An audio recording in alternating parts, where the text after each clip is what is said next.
محترم اوریدونکو، یو مسله ستاسو مخې ته پیش کوم چې د دې مسلې په باره کې سیف الرحمن پوښتنه کړې ده او دی فرمای یو هلک دا زخمی دی او یو متقی او پوهه ډاکټر په دغه هلک باندې غسل بند کړلو، نو آیا دا هلک خپلې میرمن سره خپلې ښځې سره کوروالی کولی شي او که نه؟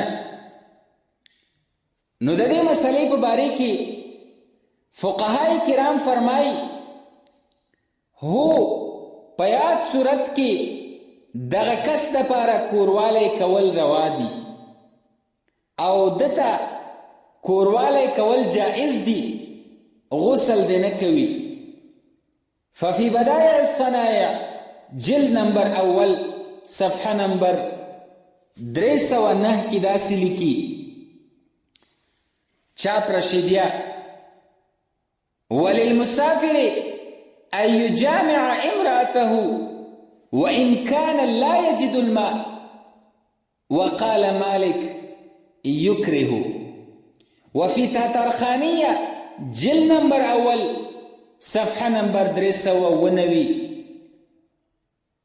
مسألة 910 دارالعلوم عالی هرات: وللمسافر أن يطأ جاريته وإن علم أن لا يجد الماء، وقال مالك يكره ذلك.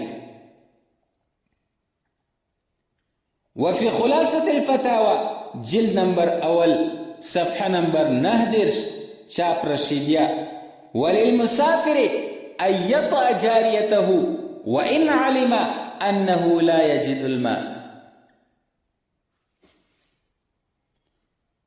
نو مسله داسې واضحه شوله چې کله هم یو کس معذور وي او ډاکټر په ده باندې غسل بند کړی وي، نو انسان دی کوروالی ته ضرورت پیښیږي، اوس په دغه کس کوروالی کوي او که نه به یې کوي، ځکه ډاکټر غسل ور باندې بند کړی دی. که غسل کوي تکلیف ورته پیښیږي، نو اوس دغه کس دپاره کوروالی کول جایز دي که ناجایز؟ نو فقهای کرام فرمایي چې د دې کس دپاره کوروالی کول جایز دي اگر که دی غسل نشي کولی. والله اعلم بالصواب.